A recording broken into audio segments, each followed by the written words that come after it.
ನಮಸ್ಕಾರ. ಮುಖ್ಯಾಂಶಗಳು. ಐಟಿಐ ಕಾಲೇಜುಗಳ ಉನ್ನತೀಕರಣಕ್ಕೆ ಖಾಸಗಿ ಸಂಸ್ಥೆಯೊಂದಿಗೆ ಒಪ್ಪಂದ. ಯುವ ಸಮೂಹಕ್ಕೆ ಉತ್ಕೃಷ್ಟ ಬೇಡಿಕೆ ಅನುಸಾರ ಕೌಶಲ್ಯ ತರಬೇತಿ. ಮುಖ್ಯಮಂತ್ರಿ ಬಿಎಸ್ ಯಡಿಯೂರಪ್ಪ. ಸಾಮಾನ್ಯ ಜನರಿಗೆ ಕೈಗೆಟುಕುವ ದರದಲ್ಲಿ ಜನೌಷಧಿ ಲಭ್ಯ. ಮುಂದಿನ ದಿನಗಳಲ್ಲಿ ಆಯುರ್ವೇದ ಔಷಧಿಗಳ ಮಾರಾಟಕ್ಕೆ ಚಿಂತನೆ. ಸಚಿವ ಡಿವಿ ಸದಾನಂದಗೌಡ. ಪರಿಸರ ಮಾಲಿನ್ಯ ನಿಯಂತ್ರಣಕ್ಕೆ ಕೇಂದ್ರದಿಂದ ಕಠಿಣ ಕಾನೂನು ಜಾರಿ. ವಾಯು ಮಾಲಿನ್ಯ ತಡೆಗೆ ಆಯೋಗ ರಚನೆ. ಸಚಿವ ಪ್ರಕಾಶ್ ಜಾವಡೇಕರ್. ದೇಶಾದ್ಯಂತ 4,39,00,000 ನಕಲಿ ಪಡಿತರ ಚೀಟಿ ರದ್ದು. ಅರ್ಹ ಫಲಾನುಭವಿಗಳಿಗೆ ಆಹಾರ ಪೂರೈಕೆಗೆ ಕ್ರಮ. ವಾರ್ತೆಗಳ ವಿವರ. ರಾಜ್ಯದ ಕೈಗಾರಿಕಾ ತರಬೇತಿ ಸಂಸ್ಥೆಗಳ ಗುಣಮಟ್ಟ ಹೆಚ್ಚಿಸಲು ಹಾಗೂ ಯುವಕರಿಗೆ ಉದ್ಯೋಗಾವಕಾಶ ಸೃಷ್ಟಿಸುವ ನಿಟ್ಟಿನಲ್ಲಿ ಟಾಟಾ ಟೆಕ್ನಾಲಜೀಸ್ನೊಂದಿಗೆ ಮುಖ್ಯಮಂತ್ರಿ ಬಿಎಸ್ ಯಡಿಯೂರಪ್ಪ ಸಮ್ಮುಖದಲ್ಲಿ ಇಂದು ಒಪ್ಪಂದಕ್ಕೆ ಮಾಡಿಕೊಳ್ಳಲಾಯಿತು. ಈ ಸಂದರ್ಭದಲ್ಲಿ ಉಪಮುಖ್ಯಮಂತ್ರಿ ಡಾ ಸಿಎನ್ ಅಶ್ವತ್ಥನಾರಾಯಣ, ಮುಖ್ಯ ಕಾರ್ಯದರ್ಶಿ ಟಿಎಂ ವಿಜಯ್ ಭಾಸ್ಕರ್ ಸೇರಿದಂತೆ ಹಿರಿಯ ಅಧಿಕಾರಿಗಳು ಉಪಸ್ಥಿತರಿದ್ದರು. ಬಳಿಕ ಬಿಎಸ್ ಯಡಿಯೂರಪ್ಪ ರಾಜ್ಯದ ಯುವ ಸಮೂಹಕ್ಕೆ ಉತ್ಕೃಷ್ಟ ಮತ್ತು ಬೇಡಿಕೆಗೆ ಅನುಸಾರ ಕೌಶಲ್ಯ ತರಬೇತಿ ನೀಡಲು ಈ ಒಪ್ಪಂದ ಸಹಕಾರಿಯಾಗಲಿದೆ. ರಾಜ್ಯದಲ್ಲಿ ಹೂಡಿಕೆಗೆ ಪೂರಕ ವಾತಾವರಣ ಸೃಷ್ಟಿಸಲು ಸರ್ಕಾರವು ಹಲವು ಕ್ರಮಗಳನ್ನು ಕೈಗೊಂಡಿದೆ ಎಂದರು. ರಾಜ್ಯದ 150 ಸರ್ಕಾರಿ ಐಟಿಐ ಕಾಲೇಜುಗಳನ್ನು ಟಿಸಿಎಸ್ ಜೊತೆ ಉನ್ನತೀಕರಿಸಲು 4,634 ಕೋಟಿ ರೂಪಾಯಿ ಒಪ್ಪಂದ ಮಾಡಿಕೊಳ್ಳಲಾಗಿದೆ. ಇದರಿಂದಾಗಿ ಕೈಗಾರಿಕೆಗಳಿಗೆ ಅಗತ್ಯವಿರುವ ಕೌಶಲ್ಯಭರಿತ ಕಾರ್ಮಿಕರನ್ನು ತಯಾರು ಮಾಡಲು ಸಹಕಾರಿಯಾಗಲಿದೆ ಎಂದರು. ನಿರ್ವಹಿಸಲು ಪ್ರಸ್ತುತ ನಮ್ಮ ಐಟಿಐಗಳು ಪೂರ್ಣವಾಗಿ ಸಜ್ಜುಗೊಂಡಿಲ್ಲ. ಈ ಯೋಜನೆಯಡಿ 20 ಕೈಗಾರಿಕಾ ಪಾಲುದಾರರೊಂದಿಗೆ ಟಾಟಾ ಟೆಕ್ನಾಲಜೀಸ್ ಸಂಸ್ಥೆಯ ಬೇಡಿಕೆಗೆ ಅನುಗುಣವಾಗಿ ಹಾಗೂ ಅತ್ಯಾಧುನಿಕ ತಂತ್ರಜ್ಞಾನದ ಜೊತೆಗೆ ತರಬೇತಿ ಮತ್ತು ಹೆಚ್ಚುವರಿ ಪ್ರಾಮಾಣೀಕೃತ ಸೇವೆಗಳನ್ನು ಐಟಿಐ, ಪಾಲಿಟೆಕ್ನಿಕ್ ಮತ್ತು ಇಂಜಿನಿಯರಿಂಗ್ ವಿದ್ಯಾರ್ಥಿಗಳಿಂದ ನೀಡಲಿದೆ. Already I have discussed with our senior ಪ್ರಶ್ನೆಯೊಂದಕ್ಕೆ ಉತ್ತರಿಸಿದ ಯಡಿಯೂರಪ್ಪ, ರಾಜ್ಯದಲ್ಲಿ ಪಟಾಕಿ ನಿಷೇಧಿಸುವ ಸಂಬಂಧ ಈಗಾಗಲೇ ಹಿರಿಯ ಅಧಿಕಾರಿಗಳ ಜೊತೆ ಮಾತುಕತೆ ನಡೆಸಲಾಗಿದೆ. 2-3 ದಿನಗಳಲ್ಲಿ ಈ ಸಂಬಂಧ ನಿರ್ಧಾರ ಕೈಗೊಳ್ಳಲಾಗುವುದು ಎಂದು ಹೇಳಿದರು. ಲವ್ ಜಿಹಾದ್ ತಡೆಗೆ ಕಠಿಣ ಕಾನೂನು ಜಾರಿ ಮಾಡಲು ಸರ್ಕಾರ ಮುಂದಾಗಿದೆ. ಇದರಿಂದ ಎದುರಾಗುವ ಸಮಸ್ಯೆಗಳನ್ನು ಎದುರಿಸಲು ಸಜ್ಜಾಗಿರುವುದಾಗಿ ತಿಳಿಸಿದರು. We are not going to allow this. Totally we are going to ban. Let us see what will happen. We will face it. We will face it. It's quite possible. For that we will face the consequence. I will consult our legal experts afterwards, and I will consult with the Advocate General, and we will come back to you. Sir, the observation of the High Court. ಉಪಮುಖ್ಯಮಂತ್ರಿ ಡಾ CN Ashwathnarayan, ಮದುವೆಗಾಗಿ ಮತಾಂತರವಾಗುವುದನ್ನು ತಡೆಯಲು ಕಾನೂನು ತರಲು ಸರ್ಕಾರ ಮುಂದಾಗಿದೆ ಎಂದು ಅವರು ತಿಳಿಸಿದರು. Not be permitted. That is the kind of judgment has been given by the Honorable High Court. In the backdrop of that judgment, many of the governments like Uttar Pradesh government and Haryana government have initiated some kind of a provision or a law to be brought in to prevent this kind of misuse for the sake of marriage. Getting conversion, change of religion should not be allowed. ಹುಬ್ಬಳ್ಳಿಯಲ್ಲಿ ಆರಂಭಿಸಿರುವ ಪ್ರಧಾನಮಂತ್ರಿ ಜನೌಷಧಿ ಕೇಂದ್ರದ ಪ್ರಾಂತೀಯ ಕಚೇರಿಯನ್ನು ಕೇಂದ್ರ ರಾಸಾಯನಿಕ ಮತ್ತು ರಸಗೊಬ್ಬರ ಖಾತೆ ಸಚಿವ ಡಿವಿ ಸದಾನಂದಗೌಡ ಬೆಂಗಳೂರಿನಲ್ಲಿಂದು ವರ್ಚುವಲ್ ಮೂಲಕ ಉದ್ಘಾಟಿಸಿದರು. ಈ ವೇಳೆ ಅವರು ಜನಸಾಮಾನ್ಯರಿಗೆ ಕೈಗೆಟುಕುವ ದರದಲ್ಲಿ ಗುಣಮಟ್ಟದ ಔಷಧಿಗಳನ್ನು ಒದಗಿಸಲು ಕೇಂದ್ರ ಸರ್ಕಾರ ಮುಂದಾಗಿದ್ದು, ಜನೌಷಧಿ ಕೇಂದ್ರಗಳ ಮೂಲಕ 10% 90% ರಿಯಾಯಿತಿ ದರದಲ್ಲಿ ನೀಡಲಾಗುತ್ತಿದೆ ಎಂದು ಹೇಳಿದರು. ಜನೌಷಧಿ ಕೇಂದ್ರಗಳಲ್ಲಿ ಬ್ರಾಂಡೆಡ್ ಔಷಧಿ ಮಾರಾಟಕ್ಕೆ ಅವಕಾಶ ಮಾಡಿಕೊಡುವುದಿಲ್ಲ. ಮುಂದಿನ ದಿನಗಳಲ್ಲಿ ಆಯುರ್ವೇದ ಔಷಧಿಯನ್ನು ಕಡಿಮೆ ದರದಲ್ಲಿ ಒದಗಿಸಲಾಗುವುದು ಎಂದು ಅವರು ತಿಳಿಸಿದರು. ಸರ್ಕಾರಿ ಆಸ್ಪತ್ರೆಗಳು ಮತ್ತು ವೈದ್ಯಕೀಯ ಕಾಲೇಜುಗಳಲ್ಲಿ ಜನೌಷಧಿಗಳನ್ನು ವೈದ್ಯರು ಸೂಚಿಸುವಂತೆ ನಿರ್ದೇಶನ ನೀಡಲಾಗುವುದು. ಈ ಸಂಬಂಧ ಆರೋಗ್ಯ ಸಚಿವ ಸುಧಾಕರ್ ಅವರೊಂದಿಗೂ ಚರ್ಚೆ ನಡೆಸಲಾಗಿದೆ ಎಂದು ಹೇಳಿದರು.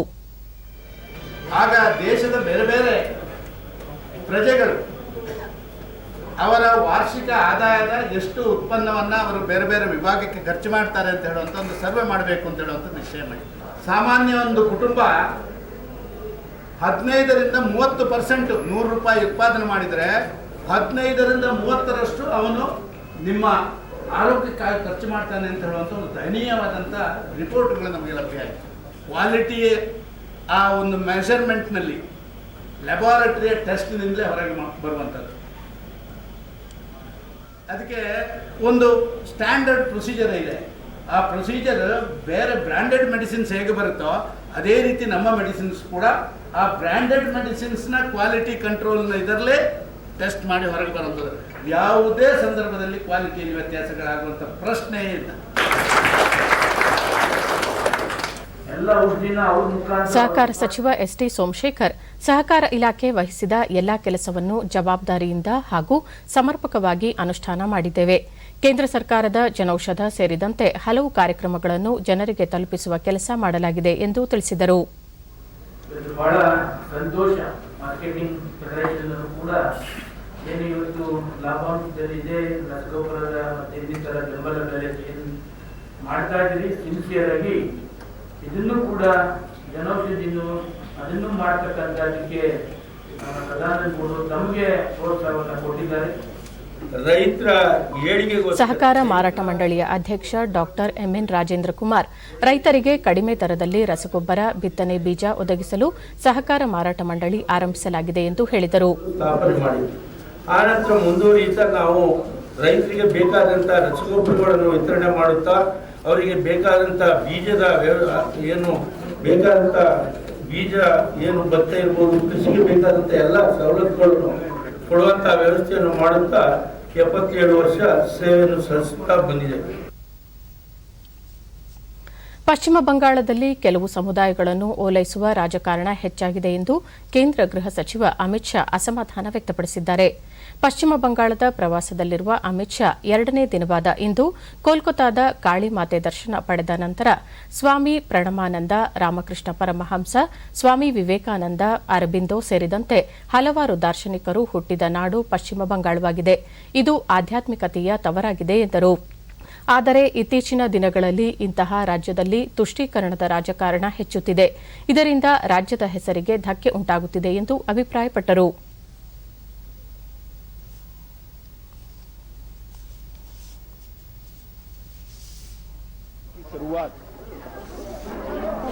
समग्र भारतवर्ष की चेतना स्थली, जहां से कई लोगों ने ऊर्जा प्राप्त करी, ऐसे दक्षिणेश्वर ಪ್ರಧಾನಿ ನರೇಂದ್ರ ಮೋದಿ ಹಾಗೂ ಇಟಲಿ ಪ್ರಧಾನಿ ಗುಸೆಪ್ಪಾ ಕಾಂಟೆ ಅವರೊಂದಿಗೆ ವರ್ಚುವಲ್ ಮೂಲಕ ದ್ವಿಪಕ್ಷೀಯ ಮಾತುಕತೆ ನಡೆಸುತ್ತಿದ್ದಾರೆ. ಉಭಯ ನಾಯಕರು ದ್ವಿಪಕ್ಷೀಯ ಸಂಬಂಧ ವೃದ್ಧಿ ಕುರಿತು ಚರ್ಚಿಸುವ ನಿರೀಕ್ಷೆ ಇದ್ದು, ಪರಸ್ಪರ ಹಿತಾಸಕ್ತಿಯ ಪ್ರಾದೇಶಿಕ ಮತ್ತು ಜಾಗತಿಕ ವಿಷಯಗಳ ಕುರಿತು ವಿಚಾರ ವಿನಿಮಯ ಮಾಡಿಕೊಳ್ಳಲಿದ್ದಾರೆ. ಇದೇ ವೇಳೆ ಹಲವು ಒಪ್ಪಂದಗಳಿಗೆ ಸಹಿ ಹಾಕುವ ನಿರೀಕ್ಷೆಯಿದೆ. ಭಾರತ ಮತ್ತು ಇಟಲಿ ನಡುವೆ ಬಹು ಆಯಾಮದ ಸಂಬಂಧವಿದ್ದು, ಇಟಲಿ ಭಾರತದ 5ನೇ ಅತಿದೊಡ್ಡ ವ್ಯಾಪಾರ ಪಾಲುದಾರ ರಾಷ್ಟವಾಗಿದೆ. ಇಟಲಿಯ ಸುಮಾರು 600ಕ್ಕೂ ಅಧಿಕ ಕಂಪನಿಗಳು ಭಾರತದಲ್ಲಿ ಜವಳಿ, ಆಟೋಮೊಬೈಲ್, ಮೂಲಸೌಕರ್ಯ, ರಾಸಾಯನಿಕ ಮತ್ತು ವಿಮೆ ಸೇರಿದಂತೆ ವಿವಿಧ ವಲಯಗಳಲ್ಲಿ ಬಂಡವಾಳವನ್ನು ಹೂಡಿಕೆ ಮಾಡಿ ಕಾರ್ಯನಿರ್ವಹಿಸುತ್ತಿವೆ. और यह खुशी की बात है कि 2018 में हमारी बातचीत के बाद ಈಗ ಪ್ರಧಾನಿ ನರೇಂದ್ರ ಮೋದಿ ಅವರು ವರ್ಚುವಲ್ ಮೂಲಕ ಇಟಲಿ ಪ್ರಧಾನಿಯವರೊಂದಿಗೆ ಸಂವಾದ ನಡೆಸುತ್ತಿದ್ದಾರೆ. ಇದರ ನೇರ ಪ್ರಸಾರ. इटली की संसद ने पिछले साल इंडिया इटली फ्रेंडशिप ग्रुप स्थापित किया है. मैं आशा करता हूं कि कोविड-19 की स्थिति सुधरने के बाद हमें इटालियन पार्लियामेंट मेंबर्स का भारत में स्वागत करने का मौका मिलेगा. एक्सेलेंसी, यह साफ है कि कोविड-19 महामारी सेकेंड वर्ल्ड वॉर की तरह इतिहास में एक वाटरशेड रहेगी. हम सभी को इस नई दुनिया के लिए, पोस्ट कोरोना वर्ल्ड के लिए अपने आप को एडेप्ट करना होगा. इससे उत्पन्न होने वाली चुनौतियां और अवसरों के लिए हम सभी को एक नए सिरे से तैयार रहना होगा. मुझे विश्वास है कि आज की हमारी बातचीत से हमारे संबंध और मजबूत होंगे, आपसी समझ बढ़ेगी और सहयोग के नए क्षेत्रों की ಮುಖ್ಯಮಂತ್ರಿ ಬಿಎಸ್ ಯಡಿಯೂರಪ್ಪ ಅಧ್ಯಕ್ಷತೆಯಲ್ಲಿ ಬೆಂಗಳೂರಿನಲ್ಲಿಂದು ಅರಣ್ಯ ಹಾಗೂ ಕಂದಾಯ ಇಲಾಖೆ ಅಧಿಕಾರಿಗಳ ಸಭೆ ನಡೆಯಿತು. ಸಭೆಯಲ್ಲಿ ಹಲವು ವಿಷಯಗಳ ಕುರಿತು ಚರ್ಚಿಸಲಾಯಿತು. ಜೊತೆಗೆ ಶಿವಮೊಗ್ಗ ಜಿಲ್ಲೆಯ ಶಿಕಾರಿಪುರ, ಸೊರಬ, ಸಾಗರ, ಹೊಸನಗರ ಮತ್ತು ತೀರ್ಥಹಳ್ಳಿ ತಾಲೂಕುಗಳಲ್ಲಿ ಶರಾವತಿ ಮುಳುಗಡೆ ಸಂತ್ರಸ್ತರಿಗೆ ಪರಿಹಾರ ನೀಡುವ ಕುರಿತು ಚರ್ಚಿಸಲಾಯಿತು. ಸಭೆಯಲ್ಲಿ ಶಿವಮೊಗ್ಗ ಸಂಸದ ಬಿವೈ ರಾಘವೇಂದ್ರ, ಶಾಸಕರಾದ ಅರಗ ಜ್ಞಾನೇಂದ್ರ, ಕುಮಾರ್ ಬಂಗಾರಪ್ಪ, ಹರತಾಳು ಹಾಲಪ್ಪ ಸೇರಿದಂತೆ ಇತರ ಅಧಿಕಾರಿಗಳು ಪಾಲ್ಗೊಂಡಿದ್ದರು.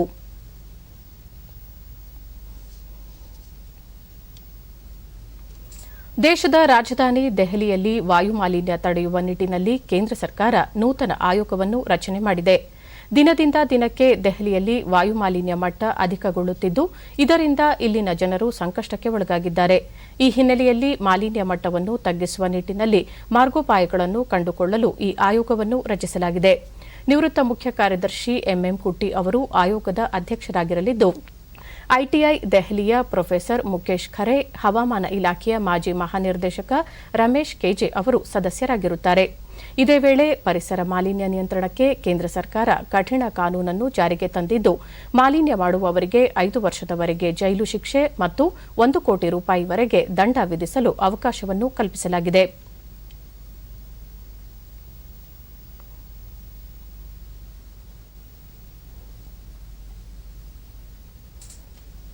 ಈ ಬಗ್ಗೆ ಮಾತನಾಡಿದ ಕೇಂದ್ರ ಪರಿಸರ ಸಚಿವ ಪ್ರಕಾಶ್ ಜಾವಡೇಕರ್, ದೆಹಲಿ ಸೇರಿದಂತೆ ಉತ್ತರ ಭಾರತದ ನಗರಗಳಲ್ಲಿನ ಮಾಲಿನ್ಯ ನಿಯಂತ್ರಣಕ್ಕೆ ಕೇಂದ್ರ ಸರ್ಕಾರ ಹಲವು ಕ್ರಮಗಳನ್ನು ಕೈಗೊಂಡಿದೆ ಎಂದು ತಿಳಿಸಿದ್ದಾರೆ.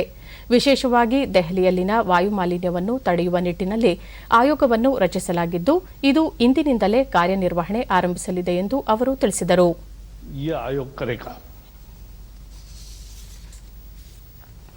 ಆಹಾರ ಮತ್ತು ಸಾರ್ವಜನಿಕ ವಿತರಣೆ ಇಲಾಖೆಯಿಂದ ದೇಶಾದ್ಯಂತ 4.39 ಕೋಟಿ ನಕಲಿ ಪಡಿತರ ಚೀಟಿಗಳನ್ನು ರದ್ದುಪಡಿಸಿದೆ. ಸಾರ್ವಜನಿಕ ವಿತರಣಾ ವ್ಯವಸ್ಥೆಯನ್ನು ಆಧುನೀಕರಿಸಲು ಮತ್ತು ಪಡಿತರ ಚೀಟಿಗಳು, ಫಲಾನುಭವಿಗಳ ದತ್ತಾಂಶಗಳ ಡಿಜಿಟಲೀಕರಣ, ಆಧಾರ್ ಅಳವಡಿಕೆ, ಅನರ್ಹ ನಕಲಿ ಪಡಿತರ ಚೀಟಿಗಳ ಪತ್ತೆ ಕಾರ್ಯಾಚರಣೆಯ ಮೂಲಕ ಪಾರದರ್ಶಕತೆ ಮತ್ತು ದಕ್ಷತೆಯನ್ನು ತರುವ ಕಾರ್ಯಕ್ರಮದ ಭಾಗವಾಗಿ ಕೈಗೊಂಡ ಕಾರ್ಯಾಚರಣೆಯಲ್ಲಿ ಇಷ್ಟೊಂದು ಪ್ರಮಾಣದ ನಕಲಿ ಪಡಿತರ ಚೀಟಿಗಳನ್ನು ರದ್ದುಪಡಿಸಲಾಗಿದೆ. 2013 ರಿಂದ 2020ರವರೆಗೆ ದೇಶಾದ್ಯಂತ ರಾಜ್ಯಗಳು, ಕೇಂದ್ರಾಡಳಿತ ಪ್ರದೇಶಗಳಲ್ಲಿ ಸಮೀಕ್ಷೆ ನಡೆಸಿದಾಗ ಒಟ್ಟು 4.39 ಕೋಟಿ ಅನರ್ಹ ನಕಲಿ ಪಡಿತರ ಚೀಟಿಗಳು ಪತ್ತೆಯಾಗಿದ್ದವು ಎಂದು ಕೇಂದ್ರ ಆಹಾರ ಮತ್ತು ನಾಗರಿಕ ಪೂರೈಕೆ ಸಚಿವಾಲಯ ತಿಳಿಸಿದೆ. ರಾಷ್ಟ್ರೀಯ ಆಹಾರ ಭದ್ರತಾ ಕಾಯ್ದೆ ಎನ್ಎಫ್ಎಸ್ಎ ಅಡಿ ಬಿಡುಗಡೆಯಾದ ಪಾಲನ್ನು ಸಂಬಂಧಪಟ್ಟ ರಾಜ್ಯಗಳು, ಕೇಂದ್ರಾಡಳಿತ ಪ್ರದೇಶಗಳು ನಿಯಮಿತವಾಗಿ ಎನ್ಎಫ್ಎಸ್ಎ ಅಡಿಯಲ್ಲಿ ಸೂಕ್ತ ಫಲಾನುಭವಿಗಳನ್ನು ತಲುಪಲು ಬಳಸಿಕೊಳ್ಳುತ್ತಿವೆ ಎಂದು ಸಚಿವಾಲಯ ತಿಳಿಸಿದೆ. ಬಿಹಾರ ವಿಧಾನಸಭೆಗೆ ನಡೆಯುತ್ತಿರುವ ಚುನಾವಣೆಯಲ್ಲಿ ನಾಳೆ 78 ಕ್ಷೇತ್ರಗಳಲ್ಲಿ 3ನೇ ಮತ್ತು ಅಂತಿಮ ಹಂತದ ಮತದಾನ ನಡೆಯಲಿದೆ. ಈ ಕ್ಷೇತ್ರಗಳ ವ್ಯಾಪ್ತಿಯಲ್ಲಿ ಒಟ್ಟು 2,35 ಲಕ್ಷ ಮತದಾರರು ಇದ್ದು, 1,204 ಅಭ್ಯರ್ಥಿಗಳ ರಾಜಕೀಯ ಭವಿಷ್ಯವನ್ನು ನಿರ್ಧರಿಸಲಿದ್ದಾರೆ. 110 ಮಹಿಳಾ ಅಭ್ಯರ್ಥಿಗಳು ಸ್ಪರ್ಧಾ ಕಣದಲ್ಲಿದ್ದು, ಬಿಜೆಪಿ 35 ಕ್ಷೇತ್ರಗಳಲ್ಲಿ ಮತ್ತು ಅದರ ಮೈತ್ರಿ ಪಕ್ಷ ಜೆಡಿಯು 37 ಕ್ಷೇತ್ರಗಳಲ್ಲಿ ತನ್ನ ಅಭ್ಯರ್ಥಿಗಳನ್ನು ಕಣಕ್ಕಿಳಿಸಿದೆ. ಸೀಮಾಂಚಲ, ಕೋಸಿ, ತಿರುಟ್, ಮಿಥಿಲಾಂಚಲ ಸೇರಿ 15 ಜಿಲ್ಲೆಗಳ ವ್ಯಾಪ್ತಿಯಲ್ಲಿ ನಾಳೆ ಮತದಾನ ನಡೆಯಲಿದ್ದು, ನ್ಯಾಯಸಮ್ಮತ ಮತದಾನಕ್ಕೆ ಚುನಾವಣಾ ಆಯೋಗ ಎಲ್ಲಾ ಸಿದ್ಧತೆಗಳನ್ನು ಕೈಗೊಂಡಿದೆ.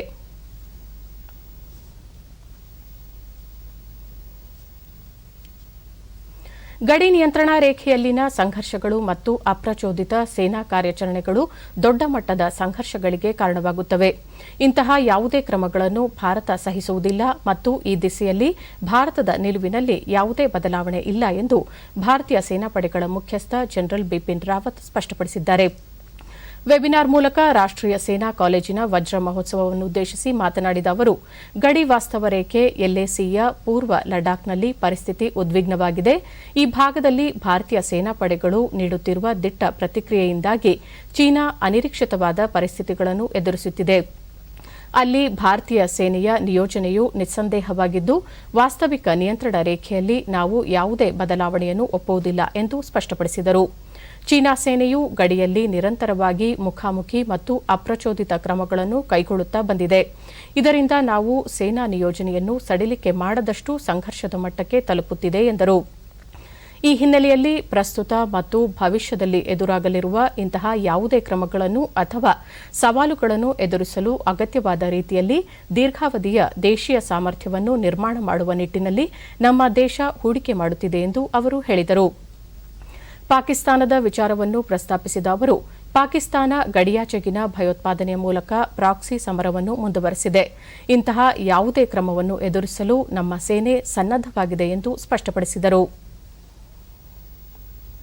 Theatre command system, which has the potential to unlock critical core strengths within the three services, to bridge limitations and complement each other's competencies in battle, to realize the full potential of our combat power in a synergized manner. We have long land borders with varied terrain configuration and two major seaboards. The system that we adopt has to be best suited for the optimum management of both external and internal security challenges. Theatres would have tailor-made components from the three services that could be based on geography, threat, or the envisaged role and tasks. We are moving towards a maritime theatre command, an air defense or an aerospace theatre command, and land-centric integrated theatre commands for a northern and western border. ಭವಿಷ್ಯದ ಆತ್ಮನಿರ್ಭರ ಭಾರತ ನಿರ್ಮಾಣ ಮಾಡಲು ದೇಶದ ಜನತೆ ಶಕ್ತರಾಗಿದ್ದಾರೆ ಎಂದು ಪ್ರಧಾನಮಂತ್ರಿಗಳ ಪ್ರಧಾನ ಕಾರ್ಯದರ್ಶಿ professor PK Mishra ಅಭಿಪ್ರಾಯಪಟ್ಟಿದ್ದಾರೆ. ಪ್ರೊಫೆಸರ್ ಜಯಕೃಷ್ಣ ಸ್ಮಾರಕ ಭೂಕಂಪ ಎಂಜಿನಿಯರಿಂಗ್ ಸಂಸ್ಥೆ ರೂರ್ಕಿ ಐಐಟಿಯಲ್ಲಿ ಆಯೋಜಿಸಿದ್ದ ಕಾರ್ಯಕ್ರಮದಲ್ಲಿ ದತ್ತಿ ಉಪನ್ಯಾಸ ನೀಡಿದ ಅವರು, ಕಳೆದ 4 ದಶಕಗಳಲ್ಲಿ ನಾವು ಸಾಕಷ್ಟು ನೈಸರ್ಗಿಕ ವಿಕೋಪಗಳನ್ನು ಎದುರಿಸಿದ್ದಿದೆ. ಅವುಗಳನ್ನು ಸಮರ್ಥವಾಗಿ ಎದುರಿಸುವ ಪರಿಹಾರಗಳನ್ನು ಕಂಡುಕೊಂಡಿದ್ದೇವೆ ಎಂದರು. ನೈಸರ್ಗಿಕ ವಿಕೋಪಗಳು ತಾಂತ್ರಿಕ ಸಮಸ್ಯೆ ಮಾತ್ರವಲ್ಲ, ಸಾಮಾಜಿಕ ಸಮಸ್ಯೆಯೂ ಆಗಿವೆ. 2008ರ ಆರ್ಥಿಕ ಬಿಕ್ಕಟ್ಟು ಹಲವು ಸಂದಿಗ್ಧತೆಗಳನ್ನು ತಂದೊಡ್ಡಿದ್ದನ್ನು ನಾವು ಮರೆತಿಲ್ಲ ಎಂದು ತಿಳಿಸಿದರು. ಭಾರತದಲ್ಲಿ ಪ್ರವಾಹ, ಸೈಕ್ಲೋನ್, ರಾಸಾಯನಿಕ ದುರ್ಘಟನೆಗಳು ಸಾಂಕ್ರಾಮಿಕದೊಂದಿಗೆ ಸಮ್ಮಿಳಿತಗೊಂಡಿವೆ. ಪ್ರಸ್ತುತ ವಿಶ್ವ ಎದುರಿಸುತ್ತಿರುವ ಕೋವಿಡ್-19ರಿಂದ ನಾವು ಹಲವು ಪಾಠಗಳನ್ನು ಕಲಿತಿದ್ದೇವೆ ಎಂದು ಹೇಳಿದರು. ಇಂತಹ ಸಂದರ್ಭದಲ್ಲಿ ದೇಶದ ಜನತೆ ಆತ್ಮನಿರ್ಭರತೆಯತ್ತ ಹೆಜ್ಜೆ ಇಟ್ಟಿದ್ದಾರೆ. ಅವರು ಆತ್ಮನಿರ್ಭರ ಭಾರತ ನಿರ್ಮಾಣ ಮಾಡಲು ಶಕ್ತರಾಗಿದ್ದಾರೆ ಎಂದು ವಿಶ್ವಾಸ ವ್ಯಕ್ತಪಡಿಸಿದರು. Global public health community, the way the current pandemic has panned out shows the limits of our ability to anticipate and prepare for black swan events. In India, floods, cyclones and chemical disasters have also coincided with the pandemic. There were some of these during this period also. While we know how to assign probabilities to each one of these events separately, how do we calculate the likelihood of all these events coming together to result in larger impacts? I would like to use this lecture to reflect on these questions. Corona ಸೋಂಕು ಹಿನ್ನೆಲೆಯಲ್ಲಿ ಭಾರತಕ್ಕೆ ಆಗಮಿಸುವ ಅಂತಾರಾಷ್ಟೀಯ ಪ್ರಯಾಣಿಕರಿಗೆ ಕೇಂದ್ರ ಆರೋಗ್ಯ ಸಚಿವಾಲಯ ಹೊಸ ಮಾರ್ಗಸೂಚಿಯನ್ನು ಪ್ರಕಟಿಸಿದೆ. ಅದರಂತೆ ಯಾವುದೇ ದೇಶದಿಂದ ಹೊರಡುವ ಕನಿಷ್ಠ 72 ಗಂಟೆ ಮುನ್ನ ಪ್ರಯಾಣಿಕರು ಆನ್ಲೈನ್ ಪೋರ್ಟಲ್ ಮೂಲಕ ಸ್ವಯಂ ದೃಢೀಕರಣ ಪತ್ರಗಳನ್ನು ಸಲ್ಲಿಸುವುದು ಕಡ್ಡಾಯವಾಗಿದೆ. ಅಂತಾರಾಷ್ಟೀಯ ಪ್ರಯಾಣಿಕರು ಭಾರತಕ್ಕೆ ಆಗಮಿಸಿದ ಬಳಿಕ 14 ದಿನಗಳು ಹೋಮ್ ಕ್ವಾರಂಟೈನ್ಗೆ ಒಳಗಾಗಬೇಕು. ಅದರಲ್ಲೂ ಗರ್ಭಿಣಿಯರು, ಜ್ವರದಿಂದ ಬಳಲುತ್ತಿರುವವರು, 10 ವರ್ಷದೊಳಗಿನ ಮಕ್ಕಳು ಹೋಮ್ ಕ್ವಾರಂಟೈನ್ಗೆ ಒಳಗಾಗಬೇಕು. ಸೋಂಕು ಇಲ್ಲದಿರುವ ಕುರಿತು ವರದಿಗಳನ್ನು ಸಲ್ಲಿಸಿ ಸಾಂಸ್ಥಿಕ ಕ್ವಾರಂಟೈನ್ನಿಂದ ಪ್ರಯಾಣಿಕರು ವಿನಾಯಿತಿಗಳನ್ನು ಪಡೆದುಕೊಳ್ಳಬಹುದು. ಈ ವಿನಾಯಿತಿಗೆ ಪ್ರಯಾಣಿಕರು ಪ್ರಯಾಣಕ್ಕೆ 72 ಗಂಟೆ ಮುನ್ನ ಪರೀಕ್ಷೆ ಮಾಡಿಸಿಕೊಂಡಿರಬೇಕು.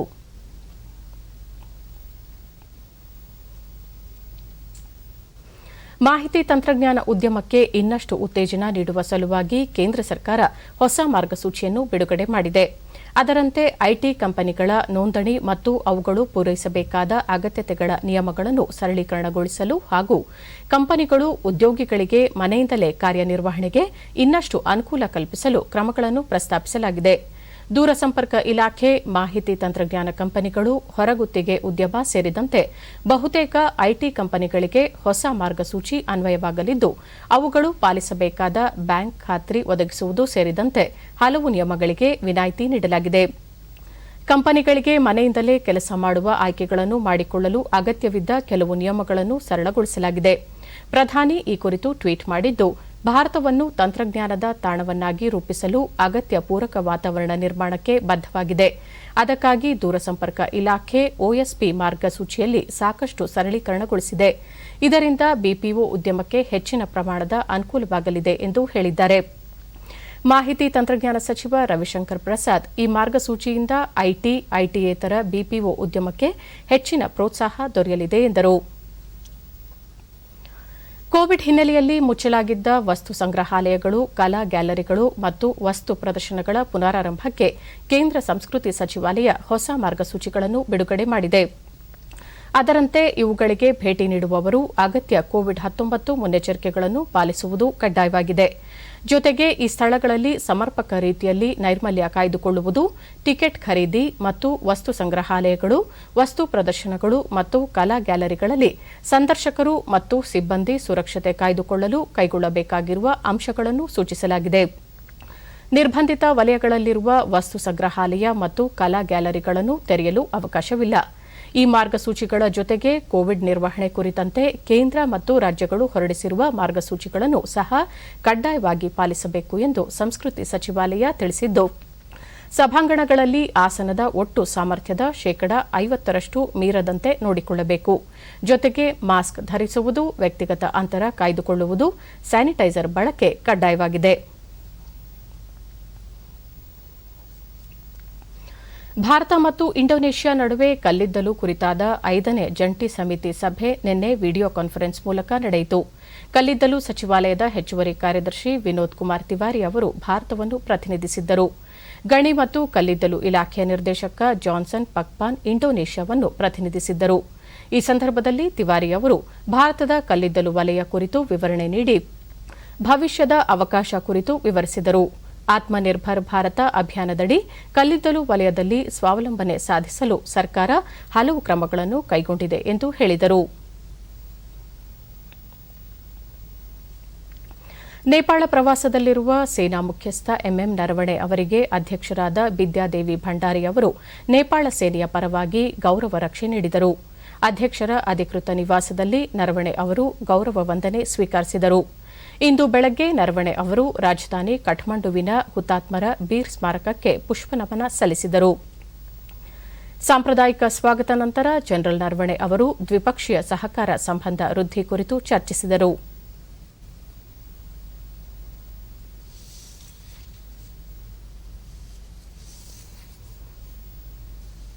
In Kathmandu. Earlier, the Army Chief was conferred the rank of Honorary General.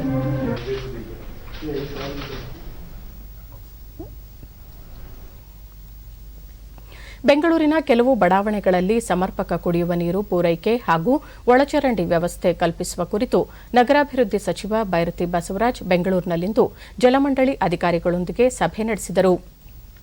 ಸಭೆಯಲ್ಲಿ ಜಲಮಂಡಳಿ ಕೈಗೊಂಡಿರುವ ಕುಡಿಯುವ ನೀರು ಮತ್ತು ಒಳಚರಂಡಿ ವ್ಯವಸ್ಥೆ ಪ್ರಗತಿ ಕುರಿತು ಮಾಹಿತಿ ಪಡೆದರು. ಜಲಮಂಡಳಿ ಅಧ್ಯಕ್ಷ ಎನ್ ಜಯರಾಮ್, ಮುಖ್ಯ ಅಭಿಯಂತರರು ಸೇರಿದಂತೆ ಹಲವು ಅಧಿಕಾರಿಗಳು ಸಭೆಯಲ್ಲಿ ಉಪಸ್ಥಿತರಿದ್ದರು.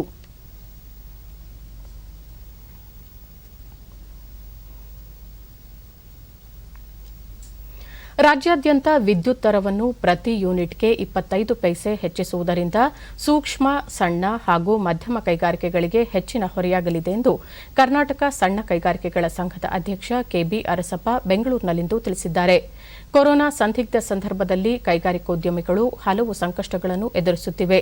ಮಂದಗತಿಯಲ್ಲಿ ತನ್ನ ಕಾರ್ಯಚಟುವಟಿಕೆಗಳನ್ನು ಮತ್ತೆ ವಿಸ್ತರಿಸಲು ಪ್ರಯತ್ನಿಸುತ್ತಿವೆ. ಈ ಸಂದರ್ಭದಲ್ಲಿ ವಿದ್ಯುತ್ ದರ ಹೆಚ್ಚಳವಾದರೆ ಸಂಕಷ್ಟ ಅನುಭವಿಸಬೇಕಾಗುತ್ತದೆ ಎಂದು ಅಭಿಪ್ರಾಯಪಟ್ಟರು. ವಿದ್ಯುತ್ ದರವನ್ನು ಹೆಚ್ಚಿಸದೆ ದರ ಕಡಿಮೆ ಮಾಡಿದರೆ ಉತ್ಪಾದನಾ ವಲಯದಲ್ಲಿ ಹೆಚ್ಚಿನ ಆದಾಯ ನಿರೀಕ್ಷಿಸಬಹುದು ಎಂದು ಅವರು ತಿಳಿಸಿದರು.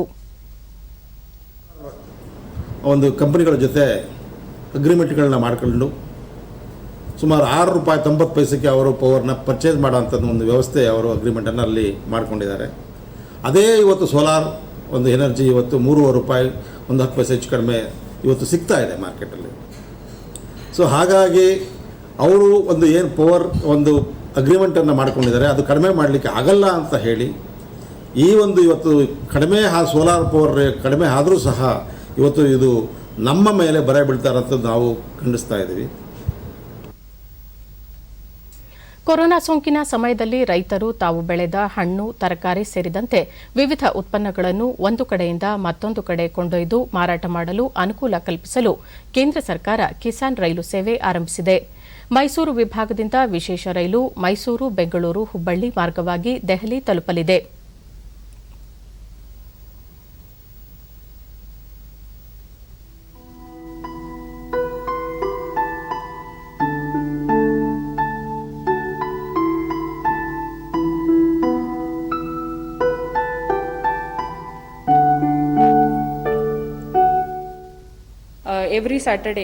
ಈ ಕುರಿತು ಡಿಡಿ ನ್ಯೂಸ್ನೊಂದಿಗೆ ಮೈಸೂರು ರೈಲ್ವೆ ವಾಣಿಜ್ಯ ವಿಭಾಗದ ಮುಖ್ಯಸ್ಥೆ ಪ್ರಿಯಾ ಶೆಟ್ಟಿ, ಕೇಂದ್ರ ಕೃಷಿ ಸಚಿವಾಲಯ ಮತ್ತು ರೈಲ್ವೆ ಇಲಾಖೆಯ ಒಡಂಬಡಿಕೆ ಮೂಲಕ ರೈತರಿಗೆ ಅನುಕೂಲ ಕಲ್ಪಿಸಲು ದೇಶದಲ್ಲಿ ಕಿಸಾನ್ ರೈಲು ಸೇವೆ ಆರಂಭ ಮಾಡಲಾಗಿದೆ. ರೈತರು ತಾವು ಬೆಳೆದ ಹಣ್ಣು, ತರಕಾರಿಗಳನ್ನು ಬೇರೆ ರಾಜ್ಯಗಳಿಗೆ ಕೊಂಡೊಯ್ದು ಮಾರಾಟ ಮಾಡಲು ಅವಕಾಶ ಮಾಡಿಕೊಡಲಾಗಿದೆ. ಸಾಗಾಣಿಕೆ ದರದಲ್ಲಿ 50% ರಿಯಾಯಿತಿಯನ್ನು ನೀಡಲಾಗಿದ್ದು, ರೈತರು ಇದರ ಸದುಪಯೋಗ ಪಡೆದುಕೊಳ್ಳಬೇಕು ಎಂದು ಅವರು ಹೇಳಿದರು. ರೈಲ್ವೇಸ್ನವರು ಸೇರಿ 50% ಸಬ್ಸಿಡಿ ಕೊಡ್ತಾ ಇದ್ದಾರೆ ಕೆಲವೊಂದು ಇಂಪಾರ್ಟೆಂಟ್ ಇದು ಅಗ್ರಿಕಲ್ಚರ್ ಕಮಾಡಿಟೀಸ್ಗೆ. ಕ್ಯಾಪ್ಸಿಕಮ್ ಆಗಲಿ, ಕ್ಯಾರೆಟ್, ಕಾಲಿಫ್ಲವರ್ ಅದೆಲ್ಲ ಇನ್ಕ್ಲೂಡ್ ಆಗಿದೆ. ಹಾಗೆ ಫ್ರೂಟ್ಸಲ್ಲಿ ಒಂದು 20 ಫ್ರೂಟ್ಸ್ ಬರುತ್ತೆ. ನಮ್ಮ ಏರಿಯಾದಲ್ಲಿ ಬೆಳೆಯುವಂತಹ ಬನಾನಾ, ಪೈನಾಪಲ್, ಮ್ಯಾಂಗೋ ಇಂಥ ಮುಂತಾದ ಇಂಪಾರ್ಟೆಂಟ್ ಫ್ರೂಟ್ಸ್ಗಳನ್ನ ಅದು ಇನ್ಕ್ಲೂಡ್ ಆಗಿದೆ. ಸೊ ಎಲ್ಲ ಜನರು, ಎಲ್ಲ ರೈತರು ಇದ್ರದ್ದು ಉಪಯೋಗ ಪಡ್ಕೊಬೇಕು ಅಂತ ನಾವು ಈ ಮೂಲಕ ಕೇಳ್ಕೊಳ್ತಾ ಇದ್ದೇವೆ. ಸುಲಭವಾದಂಥ ಒಂದು ವ್ಯವಸ್ಥೆ. ರಾಜ್ಯ ಕಬ್ಬು ಬೆಳೆಗಾರರ ಸಂಘದ ಅಧ್ಯಕ್ಷ ಕುರುಬೂರು ಶಾಂತಕುಮಾರ್, ರೈತರು ಬೆಳೆದ ಹಣ್ಣು, ತರಕಾರಿ ಸೇರಿದಂತೆ ವಿವಿಧ ಉತ್ಪನ್ನಗಳ ಮಾರಾಟಕ್ಕೆ ಕಿಸಾನ್ ರೈಲು ಆರಂಭಿಸಿರುವುದರಿಂದ ಅನುಕೂಲವಾಗಲಿದೆ. ಸದ್ಯ ನೀಡಿರುವ 50% ರಿಯಾಯಿತಿಯನ್ನು 75ಕ್ಕೆ ಹೆಚ್ಚಿಸಬೇಕು. ಇದರಿಂದ ರೈತರಿಗೂ ಸಹಕಾರಿಯಾಗಲಿದೆ ಎಂದು ಹೇಳಿದರು.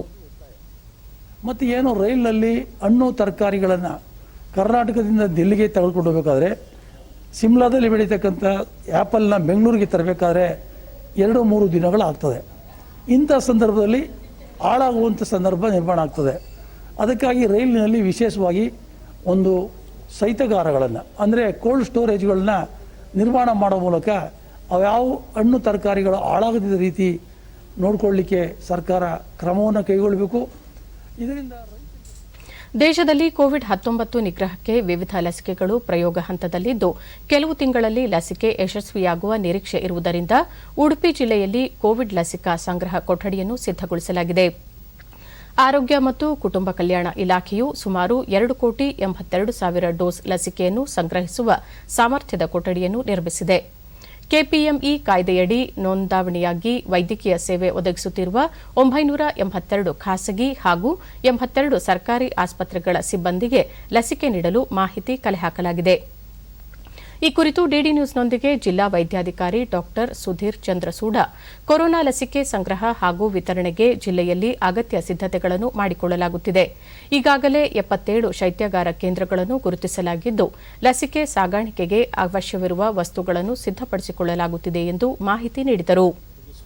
ಹಾಗೂ ಜಯಶಾಲಿ ಆಗಿದ್ದೆವು ಸಹ. ಸೊ ಆದ್ದರಿಂದ ಈ ಕೋವಿಡ್-19 ತಡೆಯುವ ಒಂದು ಉದ್ದೇಶದಿಂದ ಈ ಲಸಿಕೆಯನ್ನು ಯಾವ ಥರ ನಾವು ಶೇಖರಣೆ ಮಾಡಬೇಕು ಅನ್ನೋ ಒಂದು ವಿಚಾರದಲ್ಲಿ ನಮ್ಮ ಉಡುಪಿ ಜಿಲ್ಲೆಗೆ ಈ ಸಾಧಾರಣ ಒಂದು ತಿಂಗಳ ಹಿಂದೆಯೇ ಕೂಲಿನ್ ವಾಕರನ್ನು ಆಫೀಸಿನ ತಳಾಂತಸ್ತಿನಲ್ಲಿ ನಾವು ರೆಡಿ ಮಾಡಿಕೊಂಡಿದ್ದೇವೆ.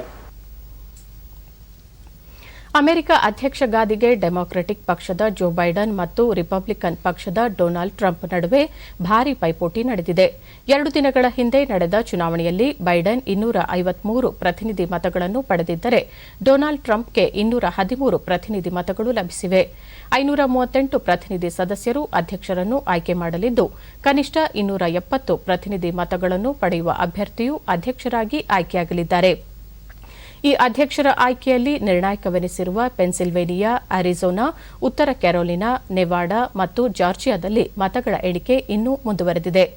ಇತ್ತೀಚಿನ ವರದಿಗಳ ಪ್ರಕಾರ ಡೆಮಾಕ್ರೆಟಿಕ್ ಅಭ್ಯರ್ಥಿಗಳು ಅರಿಜೋನಾ ಮತ್ತು ನೆವಾಡಾದಲ್ಲಿ ಮುನ್ನಡೆಯಲ್ಲಿದ್ದರೆ ರಿಪಬ್ಲಿಕನ್ನರು ಪೆನ್ಸಿಲ್ವೇನಿಯಾ, ಉತ್ತರ ಕ್ಯಾರೋಲಿನಾ ಮತ್ತು ಜಾರ್ಜಿಯಾದಲ್ಲಿ ಮುನ್ನಡೆ ಸಾಧಿಸಿದ್ದಾರೆ.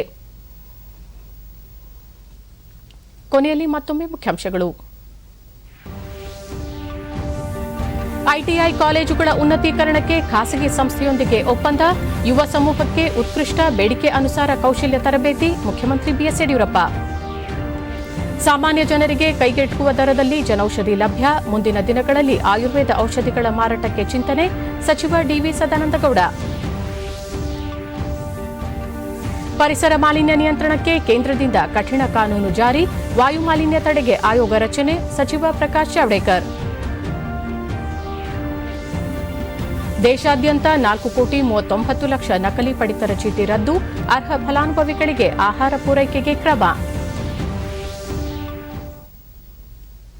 ನಮ್ಮ ಮುಂದಿನ ವಾರ್ತಾ ಪ್ರಸಾರ ಸಂಜೆ 7 ಗಂಟೆಗೆ ಚಂದನದಲ್ಲಿ. ನಮಸ್ಕಾರ.